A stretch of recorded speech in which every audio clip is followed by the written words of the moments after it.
ಚಿತ್ರರಂಗದ ಬಾದ್ಶಾ, ಕೋಟ್ಯಾಂತರ ಕನ್ನಡಿಗರ ನೆಚ್ಚಿನ ಅಭಿನಯ ಚಕ್ರವರ್ತಿ ಕಿಚ್ಚ ಸುದೀಪ್ ಅವರು ಈಗ ಅಭಿಮಾನಿಗಳಿಗೆ ಭಾರೀ ಬೇಸರ ಆಗುವಂತೆ ಒಂದು ಸುದ್ದಿಯನ್ನ ಹೊರಹಾಕಿದ್ದಾರೆ.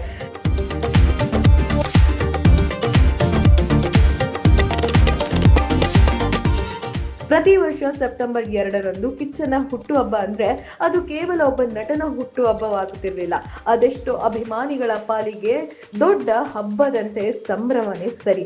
ಆದ್ರೆ ಈ ಬಾರಿ ಸುದೀಪ್ ಅವರು ತಮ್ಮ ಇನ್ಸ್ಟಾಗ್ರಾಮ್ ಖಾತೆಯಲ್ಲಿ ಒಂದು ಸಂದೇಶವನ್ನ ರವಾನಿಸಿದ್ದಾರೆ. ತಮ್ಮ ಪತ್ರದಲ್ಲಿ ಕನ್ನಡಿಗರು ಕಳೆದ 30 ವರ್ಷಗಳಿಂದ ತೋರಿದ ಅಪಾರ ಪ್ರೀತಿ, ಚಪ್ಪಾಳೆ ಮತ್ತು ಶಿಲ್ಲೆಗಳನ್ನ ನೆನೆದು ಭಾವುಕರಾಗಿರುವ ಕಿಚ್ಚ ಈ ಬಾರಿ ವೈಯಕ್ತಿಕ ಮತ್ತು ಬಲವಾದ ಕಾರಣಗಳಿಂದಾಗಿ ತಮ್ಮ ಹುಟ್ಟುಹಬ್ಬವನ್ನ ಆಚರಿಸಿಕೊಳ್ತಿಲ್ಲ ಅಂತ ಸ್ಪಷ್ಟಪಡಿಸಿದ್ದಾರೆ.